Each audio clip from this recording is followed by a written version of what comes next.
Atrincherados en latinos los integrantes de esta mesa, pero solo por una hora. No nos vamos a quedar varios días de ninguna manera. Héctor de Mauleón, ¿cómo estás? ¿Qué tal? Qué gusto. ¿Cómo estás? Gracias, Jesús Silva, Gerson Márquez. Denise, ¿cómo estás? Qué gusto saludarte. Héctor Aguilar Camín. A ver, déjenme les pongo primero sobre la mesa todos los temas, de tal suerte que ustedes puedan ir agarrando, pero primero una visión de cómo estamos en este febrero 2026, que es prácticamente un año y medio de Claudia Sheinbaum. Cuando de pronto ves que Adán Augusto ya no es el coordinador de los senadores, cuando ves que Gertz ya está en Gran Bretaña, Andy López Beltrán borrado, Ojeda, el secretario de Marina, absolutamente desarticulado, en lo que parecerían ser golpes del gobierno de Sheinbaum, investigaciones del gobierno de Sheinbaum contra obradoristas. Pero por otro lado tienes lo que dice Julio Scherer de Jesús Ramírez, lo que dice Jesús Ramírez de Julio Scherer, Noroña se mete, los pleitos entre Laida y Monreal, la rebelión del PT, la rebelión del Partido Verde, que parece que les están haciendo la reforma electoral como traje a la medida al Verde y al PT. Es una presidenta, lo de Marx Arriaga, ¿no? Que no pueden correr a un funcionario de tercer nivel. Nos habla de una presidenta débil, de una presidenta fuerte, ni fu ni fa. ¿Cómo leer todas estas cosas que están en este potaje de todos los días, Jesús? Bueno, yo veo a una presidenta que de pronto tiene la intención de dar un paso hacia adelante, de construir una base de poder propio, pero de inmediato va 3 hacia atrás, en donde vemos cierta parálisis frente a la amenaza del bloque duro de los López Obradoristas, quienes se señalan como los portadores de la llama de la fidelidad más profunda, y que en ese sentido la presidenta, que si bien efectivamente ha podido pues, desplazar a ciertos cuadros, lo ha hecho con tal tiento que los ha fortalecido de alguna manera, en donde el mensaje, creo yo, es intimida, asusta con que puedes generar una división dentro del movimiento y tendrás una muy buena recompensa. El caso a mí me parece más escandaloso es el de Marx Arriaga, el que revela, el que incluso dentro de la estructura que controla constitucionalmente la presidenta de la República, en donde dentro de la estructura misma de la administración pública federal, ella no es capaz de tomar una decisión y ejecutarla con eficacia. La remoción de un funcionario público que desde la oficina del gobierno convoca una rebelión en contra de la política de sus jefes, incluyendo, por supuesto, la política de la presidenta de la República, en donde desacata instrucciones muy claras de redefinir de alguna manera, modificar, actualizar los contenidos del libro de texto gratuito. Y él lo rechaza con el argumento más sectario que puede haber, que es, este es un libro sagrado. Esta es la esencia misma del López Obradorismo. Aquí está el prólogo de Andrés Manuel López Obrador. Por lo tanto, esto debe ser venerado. No hay posibilidad de ponerle una coma. Los errores que ahora consideramos que son errores, en algún siglo venidero se sabrá que era la lucidez del profeta. Yo creo que esa es la estampa más clara de que frente a ese sectarismo, la presidenta no es capaz de imponer su autoridad, ya no digo política, constitucional, de tener dentro de la administración pública una conducción unitaria. Denise. En el pasado, en las épocas del presidencialismo omnipotente, los presidentes podían ejercer su poder porque tenían varias condiciones políticas e institucionales. Gobierno unificado, que Claudia tiene, gobierno centralizado, que Claudia tiene, pero el tercer factor era un partido disciplinado y que el presidente era visto como el líder moral, el que controlaba al partido. Esa condición Claudia no la tiene, no es vista como la lideresa de su partido, no le tienen miedo. Algo que describe el libro de Julio Scherer es la manera en la cual López Obrador ejercía su autoridad era utilizando la mañanera para intimidar, para ir tras periodistas, y así mantenía unida una coalición heterogénea, que es Morena, siempre con la amenaza de que si tú alzabas la voz o no seguías lo que el caudillo quisiera, habría un castigo. Claudia Sheinbaum no ha logrado mantener esa unidad, ejercer esa autoridad en función de la amenaza, porque cada vez que intenta hacer algo, y lo de Marx me parece muy revelador, porque intentan quitarlo y al día siguiente la presidenta sale a decir que los libros de texto gratuitos se mantienen. O sea, intenta dar un golpe y luego se ve obligada a retroceder, porque como dice el libro de Scherer, hay divisiones muy claras dentro de Morena. Hay los duros, los puros, los obradoristas, y están los moderados, más pragmáticos, más dispuestos a la negociación. Yo creo que Claudia Sheinbaum está en ese grupo, pero sigue rodeada, aunque ha logrado marginarlos de alguna manera, teme que haya una rebelión por parte de los duros y que esa rebelión esté apoyada, yo me imagino, por Andrés Manuel López Obrador, que siente que los puros sí están cuidando su legado y que Claudia Sheinbaum en su pragmatismo, por cierto, obligado también por las circunstancias y por Trump, está tratando ella de crearse un espacio de autonomía y se ve enfrentada a un partido y a un movimiento que muchas veces creo que no la respeta. Héctor. Mira, yo veo con cierto optimismo lo que sucede en este carrusel de ineficiencias y de desagregaciones que vive el régimen, porque yo creo que este régimen avanzó mucho y legalmente lo tiene prácticamente resuelto hacia la instalación de una dictadura en México.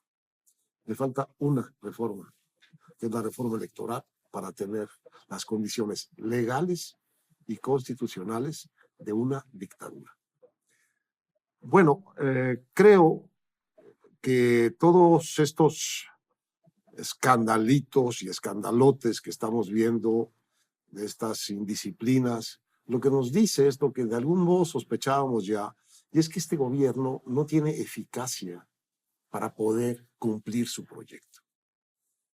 Va a desbaratar su proyecto, lo está desbaratando, la capacidad de volver ese proyecto realidad, lo está desbaratando en sus pleitos, en sus desagregaciones, en sus traiciones, en sus revelaciones, en sus terribles enemistades internas.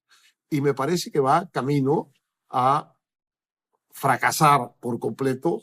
No tiene disciplina, no tiene unidad política, no tiene liderato claro, está fragmentado por dentro, está desmoronándose por dentro, va a unas elecciones que van a ser muy granulares, muy fragmentarias también, locales, y me parece que lo que estamos viendo es una expresión de la falta de unidad y de verdadero poder ejecutivo de este proyecto, porque a mí la verdad las diferencias entre la presidenta y el expresidente me parecen interesantes, importantes, pero no alteran en lo absoluto el proyecto. El proyecto es, y en eso no se ha movido un ápice la presidenta, el proyecto es establecer una dictadura en México.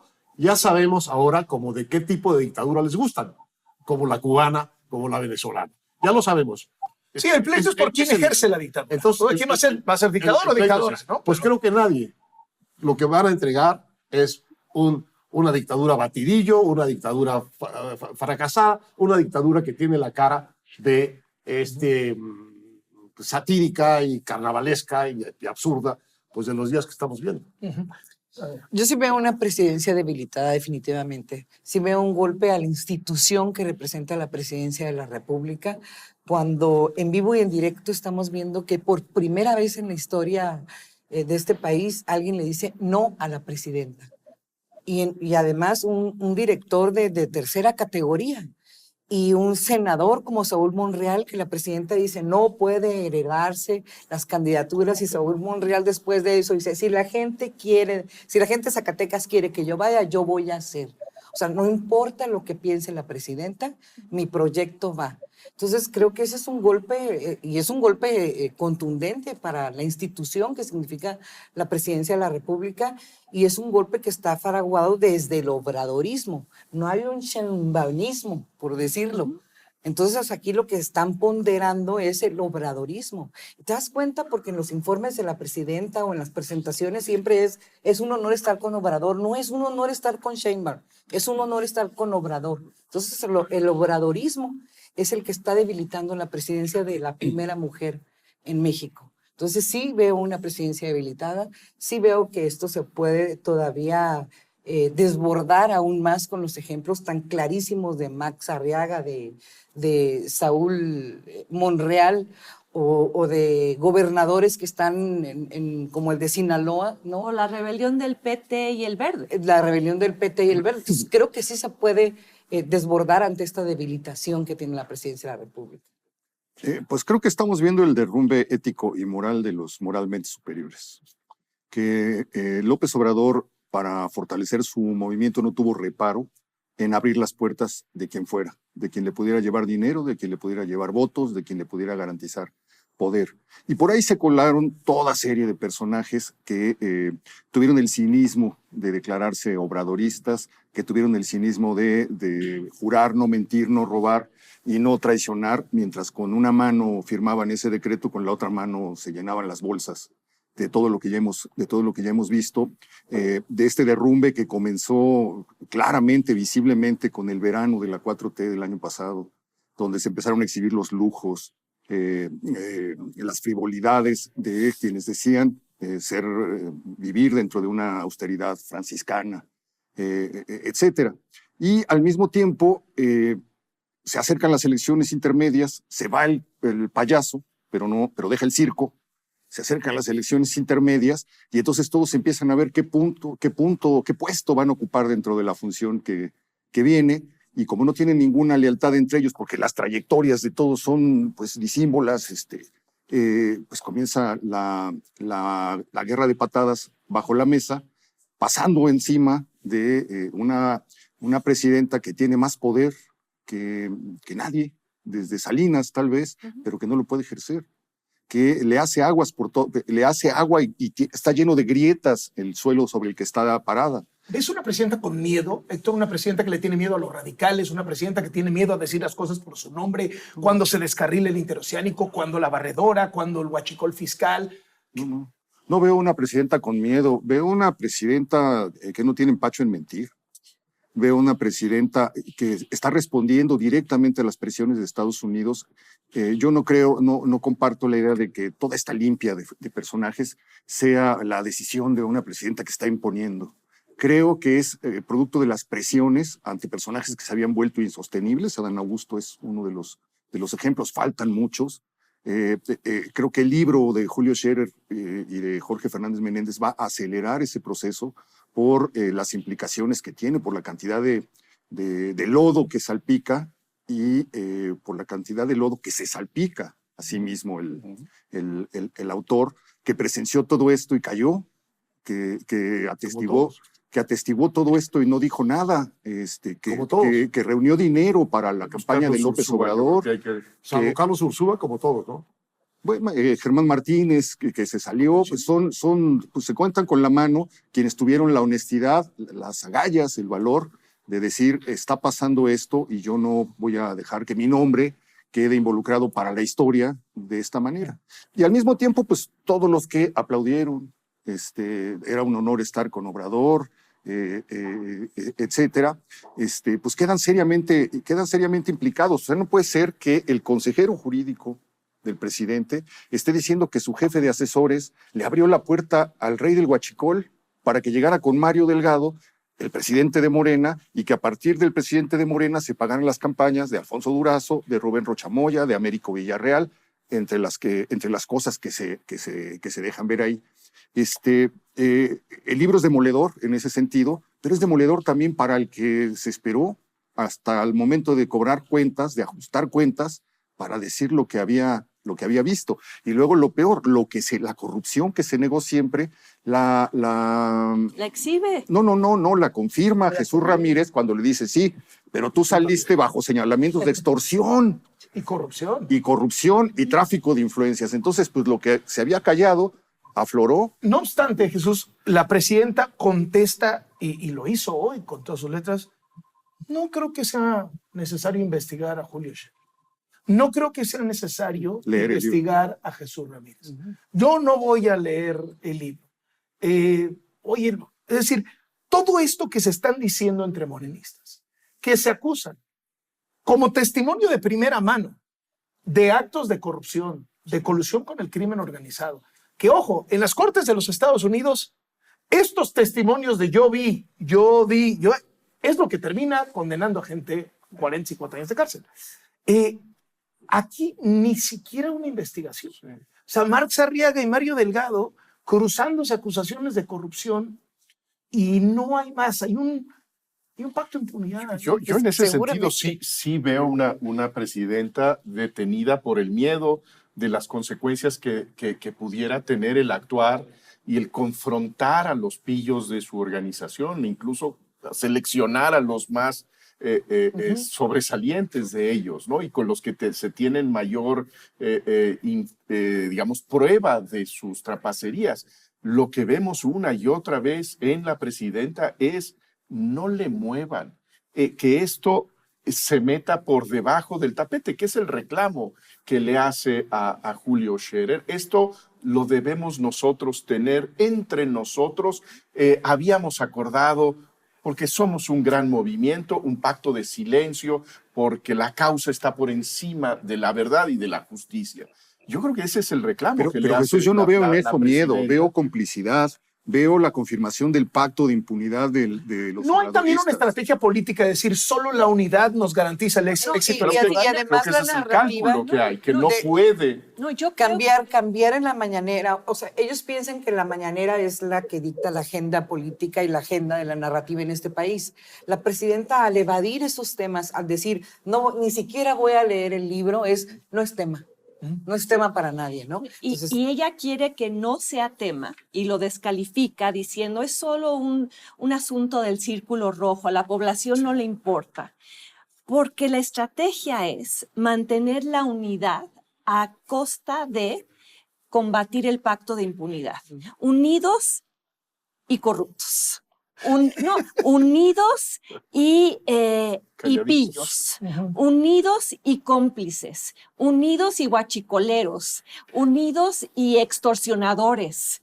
O sea, el libro es una revelación demoledora de la presidencia de Andrés Manuel López Obrador, de cómo se otorgaron puestos por lealtad, la ignorancia del presidente, el no tomar en cuenta ninguna opinión técnica informada. Ese estilo personal de gobernar. No, el hilo conductor para mí es la exhibición de la ignorancia del presidente y cómo se tomaban decisiones y se asignaban puestos en función de lealtad, faccionalismo, rendición frente al presidente.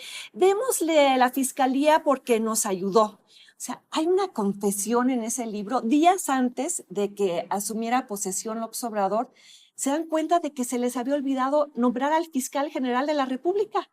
Y entonces se ponen a ver ¿a quién van a nombrar? Y muchas veces el criterio es, porque lo corrió Calderón, como en el caso de Hugo López-Gatell. Y vemos a un consejero jurídico de la presidencia, el propio Scherer, se embarra a sí mismo, porque revela ahí una y otra vez cómo él nunca le puso un pero al presidente cuando lo que estaba tratando de hacer López Obrador era claramente ilegal, inconstitucional. Aquí importaba más que nada la lealtad, el pacto de silencio y el miedo. Hay un hilo conductor también aquí de miedo al presidente, miedo de los miembros del gabinete, miedo de decirle la verdad sobre la pandemia, sobre los datos presupuestales, la economía, y un presidente que gobierna en la ignorancia, pues le deja este legado tóxico a Claudia Sheinbaum, que y lo hemos visto, sobre todo en términos económicos, que tiene muy poco margen de maniobra, y el legado tóxico de la corrupción incrustada dentro de Morena, que ella no va a combatir, incluso cuando desplaza a Dan Augusto, no es para investigarlo. No, cuando se exhibe corrupción que ya no es cuestionable, o sea, que es evidente, obvia, que está constatada por investigaciones periodísticas, ¿cuál es su reacción? Se está investigando. Que presenten su denuncia. Que presenten su denuncia. O sea, la presidencia no actúa en ningún momento contra la corrupción, excepto, no sé, el alcalde de Tequila. Sí. O sea, y el conductor de un tren. Exacto, el conductor de un tren. O sea, nunca contra los peces grandes, sino contra los peces chiquitos para que no se afecte la unidad del partido Movimiento unido. O sea, el cemento que une a Morena en este momento es la corrupción y la complicidad. Y el silencio. Sí. Ahora, Héctor, en esta idea de mantener la unidad para generar réditos electorales, ¿crees que sea un equilibrio estable a mediano plazo, digamos, las elecciones del 27? Te lo digo porque, curiosamente, este libro no toca a quien es hoy la figura mejor posicionada de esta ala moderada del morenismo. Es el héroe del libro. Que es García Harfuch. Sí. Es el héroe del libro. Bueno, después de Don Julio, ¿no? O sea, el papá del autor y luego García Harfuch. Yo creo que no es un buen retrato del padre. Yo Estoy de acuerdo. creo que la memoria de Julio Scherer queda ensuciada por el testimonio del hijo. A mí me parece lamentable. Le quitó la revela. imparcialidad a don Julio. Ajá. Bueno, pues No, y yo lo me decía de Harfuch, ¿no? Sí, Harfuch es súper elogiado Yo en creo el que- libro. Es decir, y por otro lado tienes una Dan Augusto claro. que dice, yo me voy a tierra, pues ¿qué va a hacer? Pues promover los candidatos del ala obradorista. Entonces vamos a llegar que al 27, con que en cada estado va a haber el candidato a la gobernador de Claudia y el candidato a gobernador de Andrés, y además vas a tener los que impulsan Harfuch y los suyos contra los que impulsa Jesús Ramírez y los suyos. ¿Es un arreglo estable?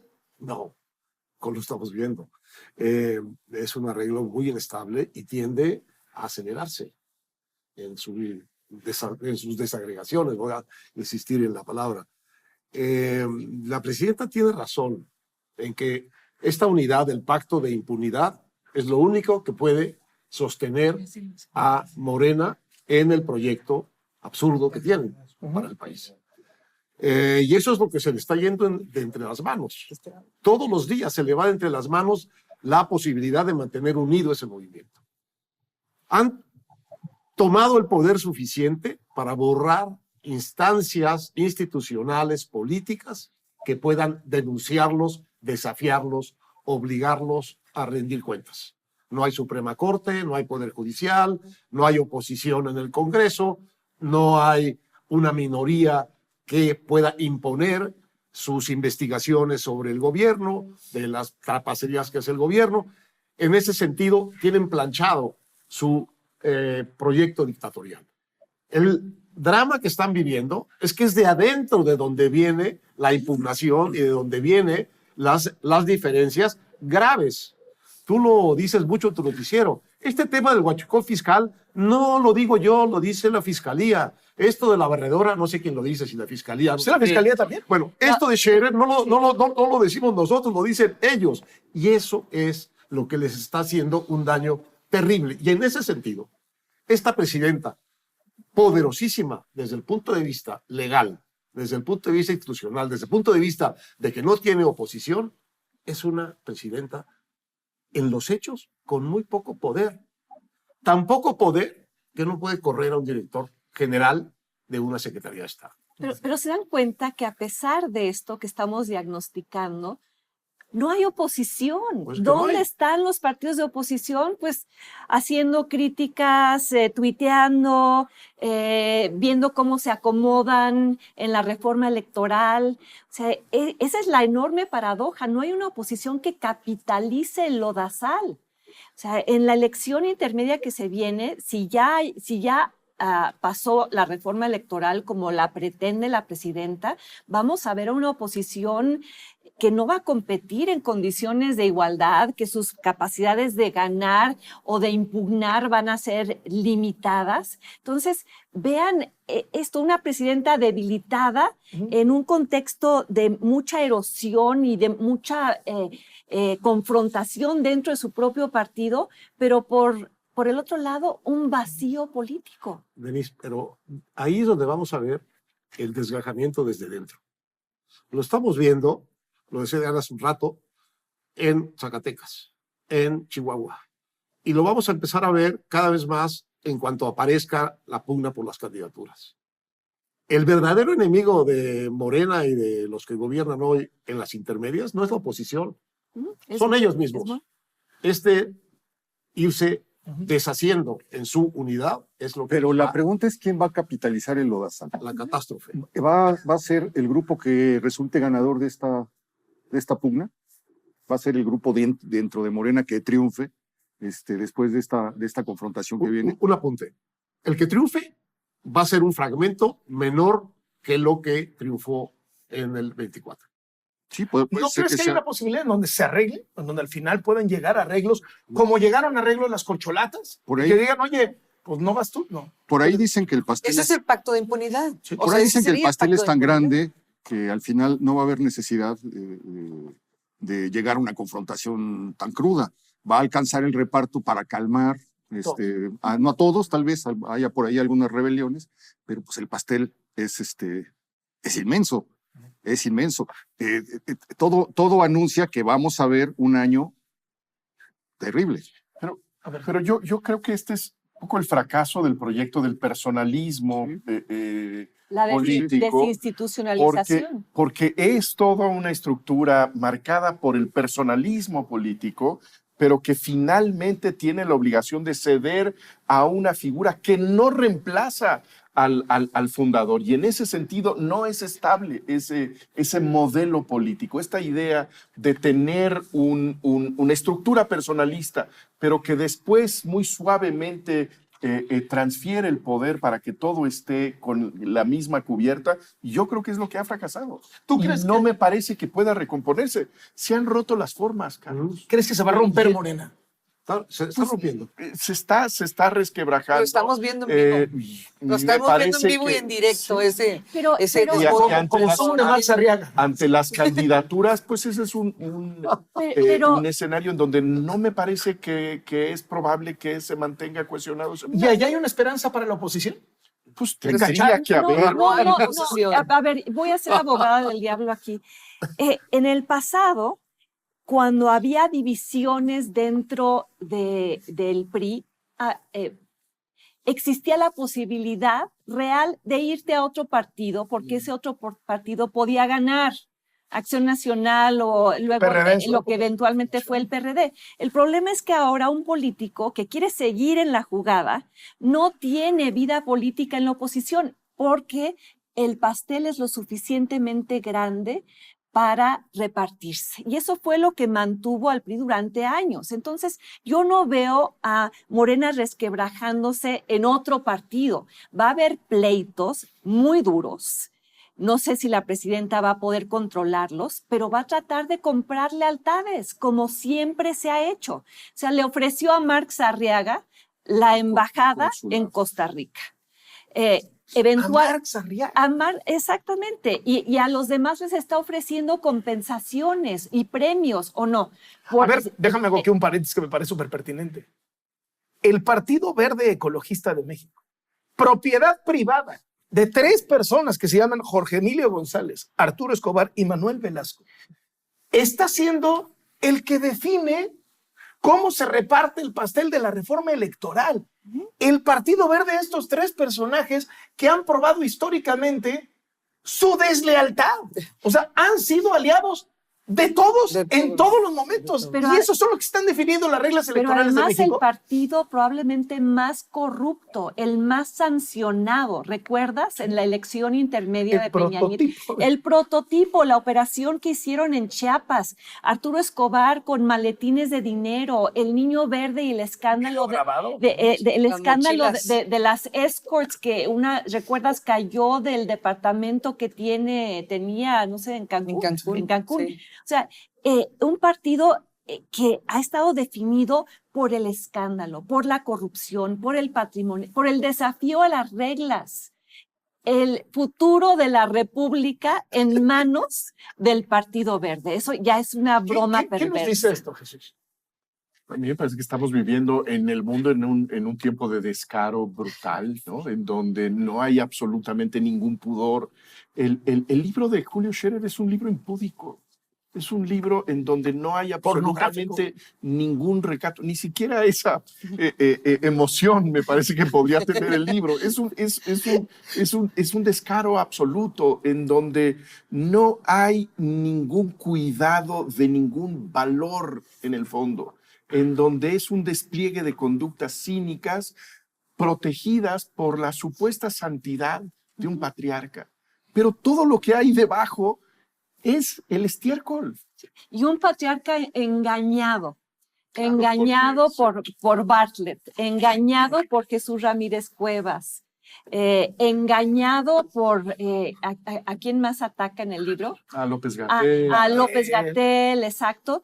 Y claramente se ve que lo que Julio Scherer quiere hacer es ya ponerse del lado de Sheinbaum y de Omar García Harfuch. Ya se puso. Porque yo ya estoy viendo análisis provenientes de Estados Unidos donde se habla de que la relación entre Trump y Sheinbaum la maneja Omar García Harfuch al frente de todas las negociaciones que se hacen en el ámbito de seguridad y que hay miembros del gobierno estadounidense que están viendo ya a Omar García Harfuch como su candidato presidencial para que haya continuidad en esta serie de concesiones cotidianas, operativas que se están haciendo. Ahora hay una cosa.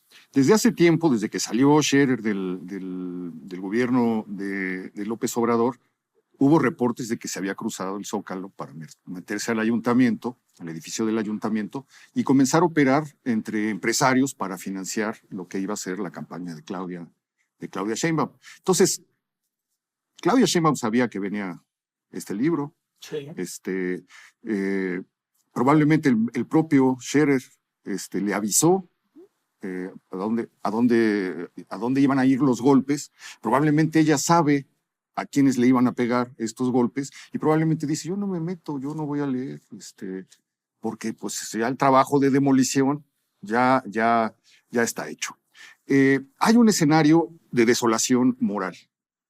Yo no veo a la oposición como la salvación posible de absolutamente nada. Hay que recordar cómo se hicieron del Congreso, cómo se hicieron del poder, que tampoco creo que hay que minimizar el poder que ha adquirido Morena a pesar de sus fracturas y de sus ruinas. Ya hemos dicho desde hace muchos años, no creo que esto vaya a pasar, no creo que lo autorice, no creo que el pueblo quiera, y todo se ha ido cumpliendo sistemáticamente.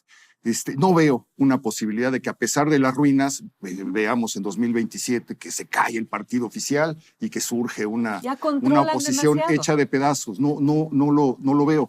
No creo que sea posible. Lo que sí es que se van a fortalecer unos grupos y en la oposición, que no es homogénea, pues así compraron a los Yunes, van a ir jalando con amenazas, con dinero, con carpetas de investigación, como ya sabemos que hacen las cosas, lo que necesiten. La pregunta es, ¿cuál va a ser el escenario de México en 2027? Dado que no hay una oposición que capitalice y que vaya plaza por plaza diciéndole a la gente, oye, ya vieron todo este cochinero, ¿crees que esto vaya a permear? O sea, ¿crees que esto que estamos conversando aquí, en donde ves el colapso, y no hemos hablado del descarrilamiento del tren interoceánico, de que la megafarmacia ya no funcionó, que Gas Bienestar se quedó con un puñado de alcaldías, que el Mexicana Aviación se quedó con un puñado de aviones, que el AIFA sigue sin jalar en plenitud? Es decir, todo este colapso del castillo que construyó en nuestra imaginación López Obrador, ¿crees que permea hacia abajo? Y tomo el ejemplo concreto de lo de la seguridad.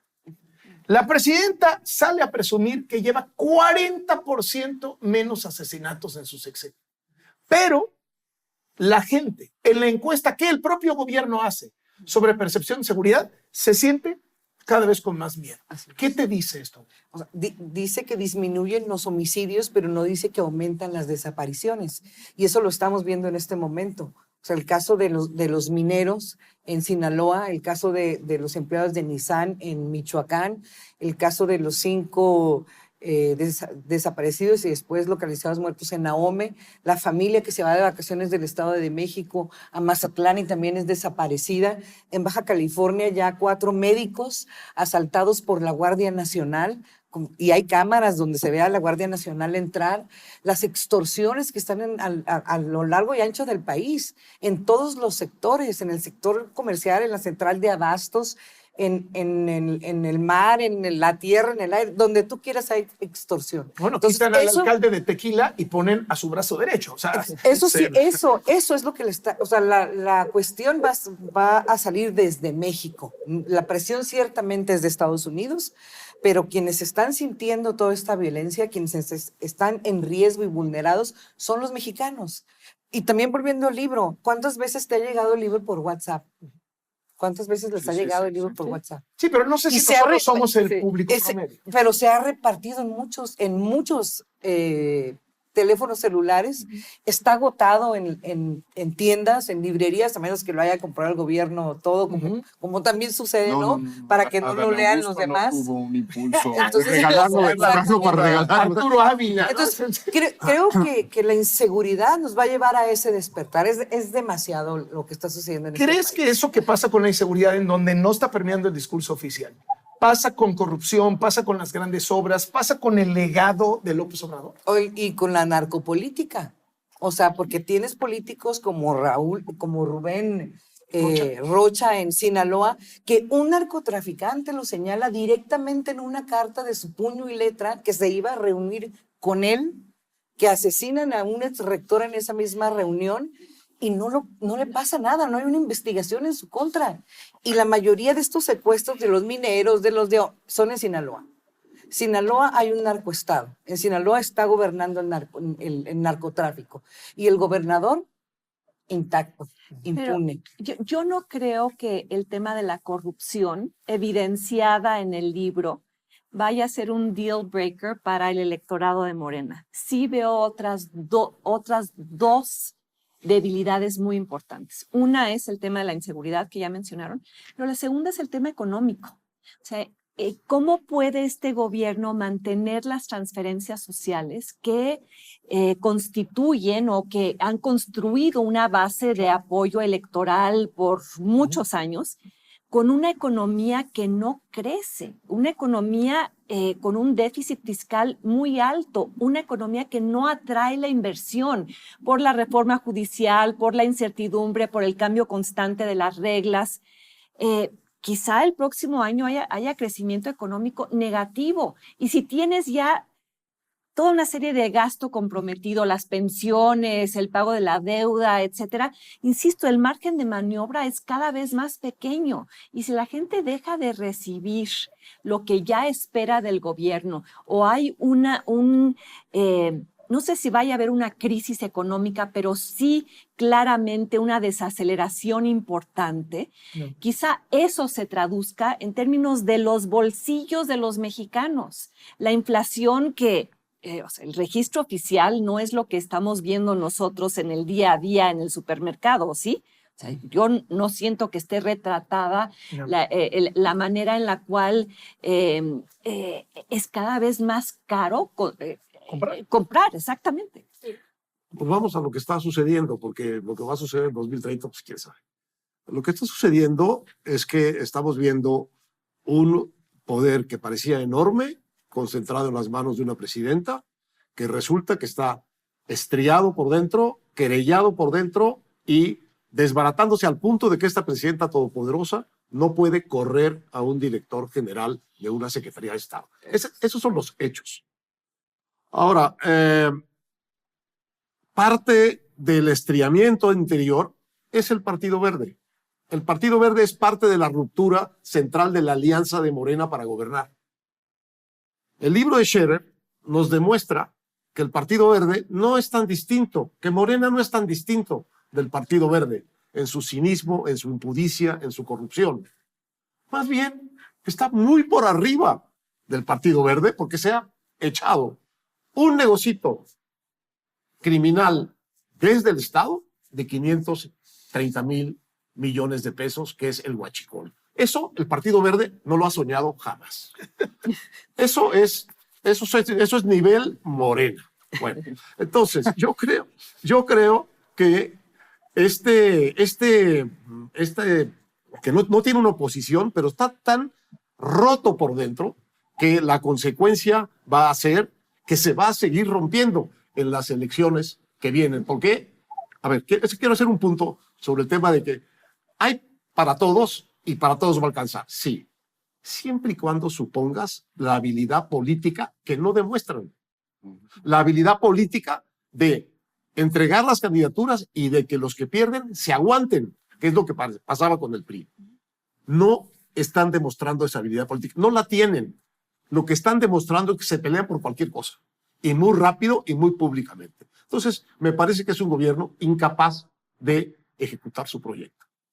Vamos a ver un problema serio con esto que comentaba Adela, porque la percepción de seguridad, de inseguridad, ha crecido en México, a pesar de que la figura dominante del gabinete es el secretario de Seguridad, a pesar de que es el extraordinariamente calificado Omar García Harfuch, que tarde o temprano yo creo que estas variantes se van a cruzar.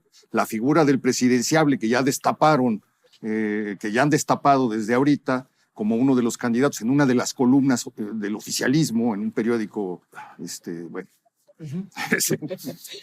Creo que esta realidad de esta percepción de inseguridad va a terminar abollando la figura del secretario. Frente a la debilidad institucional, frente a los continuos fracasos, frente al escenario de masacres y de horrores que sacuden en solamente una semana, desde el Río Bravo hasta el Suchiate, pasando por todos los estados del país, donde vemos cosas que revelan que no hay tal avance, que el avance pretendido y mostrado, exhibido desde las mañaneras, en realidad no existen. Entonces, se va a ir debilitando también esta figura que cohesiona o que es la de mayor respeto dentro del gabinete de Claudia, y ahí se va a abrir otra zona. De mayor respeto, pero también atacadísimo por los duros. Sí, bueno, ahí está. ¿No? O sea, un apunte. ¿Cómo podemos estar hablando de que este es el candidato que puede ganar en un país en donde ayer mataron a 43, en Veracruz ejecutaron a 7, una mujer fue torturada hasta matarla en Trapacoyan y dejaron tirado otro cadáver torturado en Acayucan, en Sinaloa ejecutaron a 4 y nada se sabe de los mismos secuestrados de Concordia? Se llevaron también al guardia de seguridad y desapareció un autobús completo con todos sus pasajeros en San Luis Potosí. ¿De veras? ¿Este es el candidato? Misterios de México. Bueno, pues cómo estaba el país con López Obrador y la popularidad de López Obrador no caía, o cómo está con Claudia y la popularidad de Claudia. En eso también se parece al Partido Verde. Morena tiene dueño. Sí, bueno, tenía. Creo que también estamos viendo la ruptura de esta oferta que se hacía con la presidencia de Claudia Sheinbaum, de una presidencia en donde se iba a bajar de la epopeya para ser una gestora, una administradora competente, eficaz. Y creo que con estas cosas que hemos estado viendo, con esta incapacidad de ejercer el control incluso dentro de la administración pública, el hecho de que no tiene un gabinete propio, en donde todavía tiene todas estas incrustaciones del gobierno anterior en su indefinición para remover a las personas que no le cumplen, y en la falta de resultados, me parece que también lo que dice Denise es clave, la incapacidad de echar a andar la economía.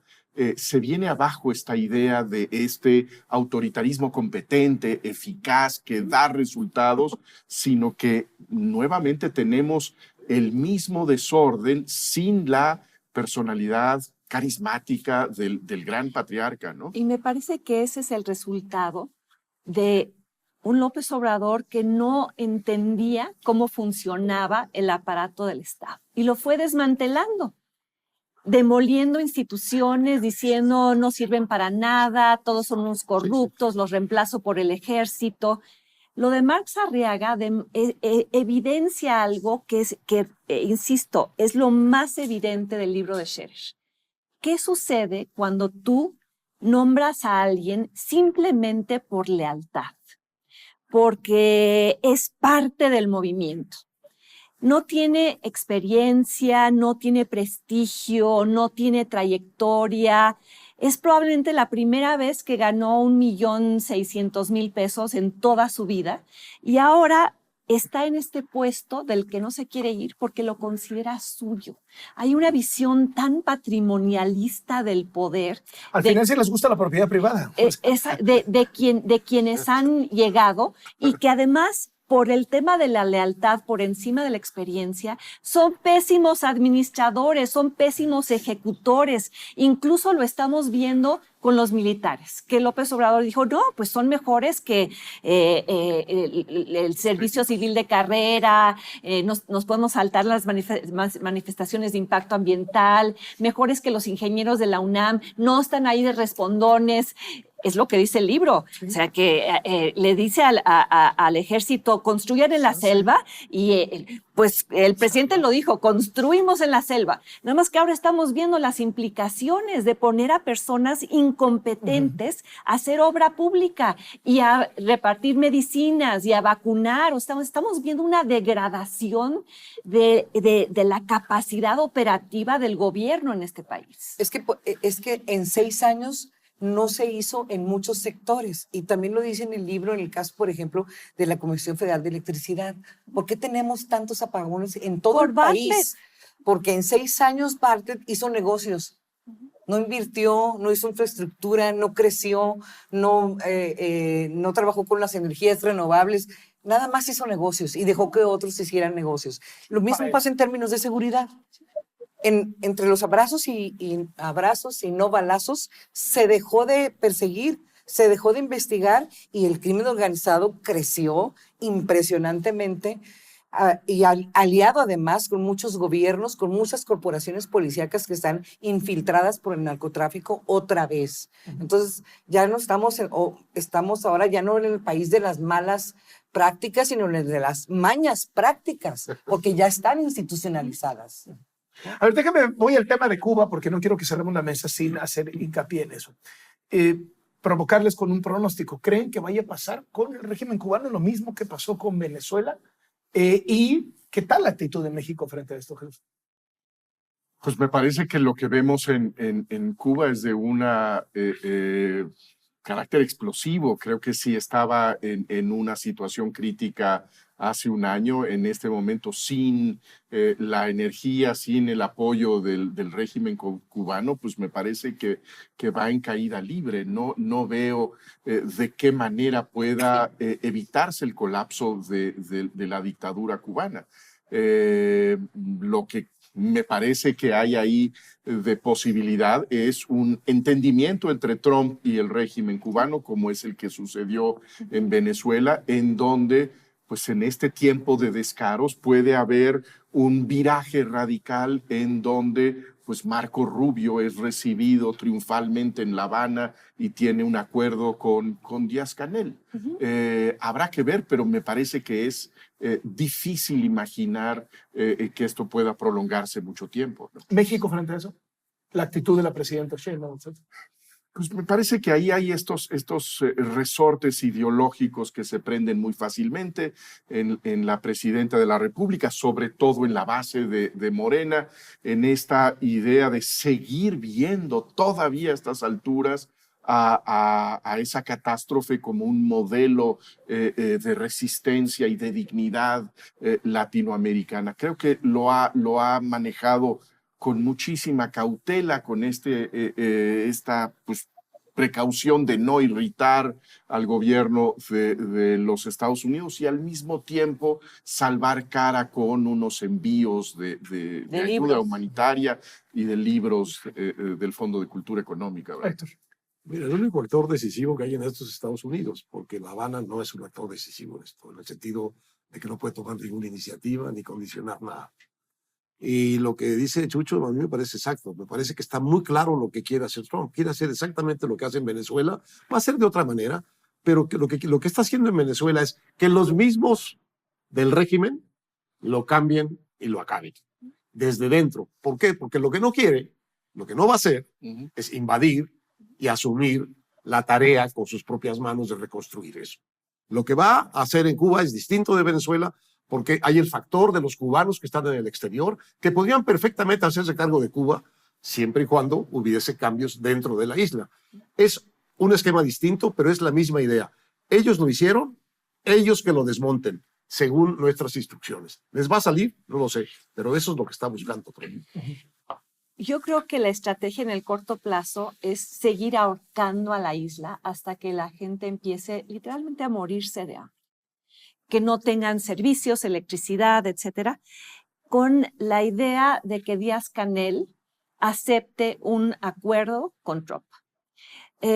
Y regresemos a esa era, ahora revivida por la doctrina Monroe en América Latina, lo que decía, creo que era Roosevelt sobre Anastasio Somoza, pues será un hijo de puta, pero es nuestro hijo de puta. Entonces van a querer que Díaz-Canel y su equipo sean sus hijos de puta y que acepten inversión, o sea, presencia de los cubanos de Miami en la isla, todo un plan de reactivación económica porque no quieren una crisis de balseros nuevamente llegando a Florida, pero es básicamente un protectorado al estilo venezolano, sí, con ciertas características locales distintas.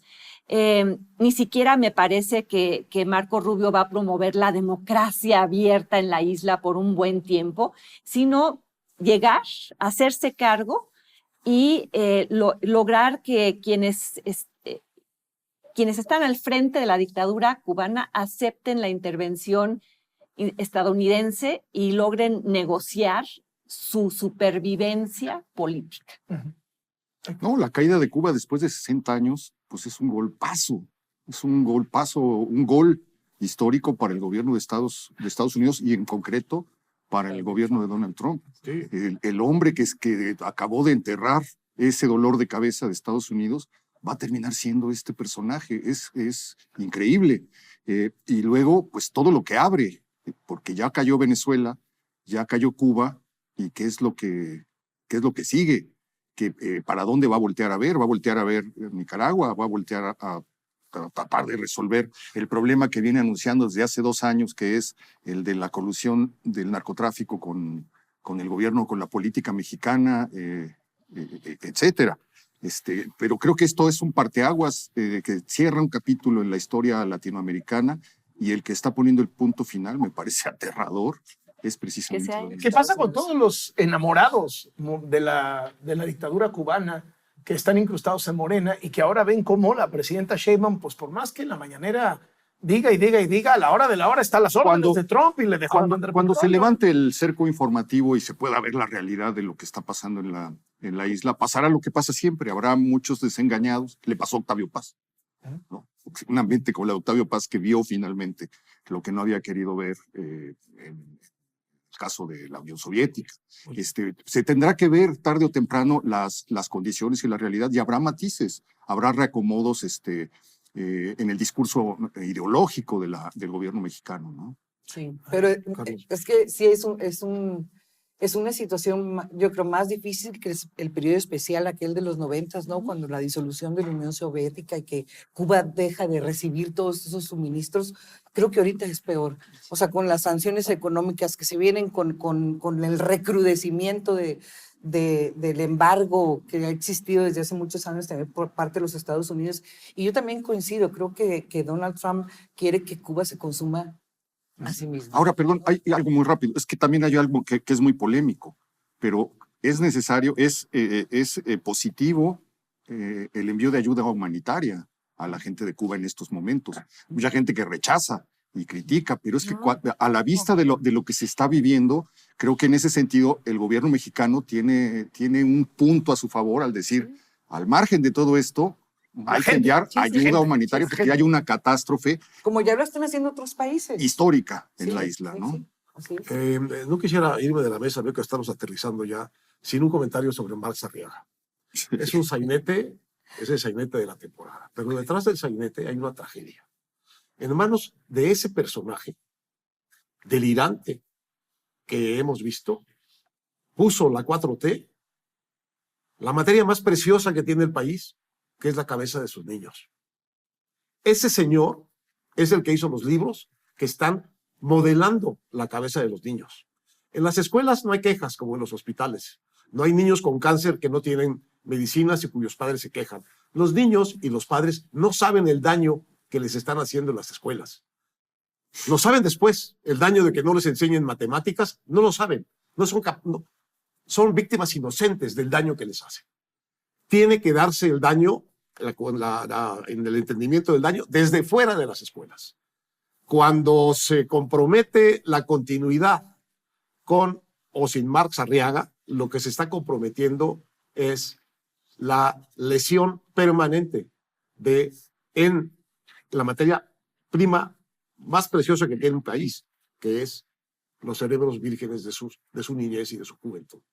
Esto es el drama que está detrás del sainete de este payaso.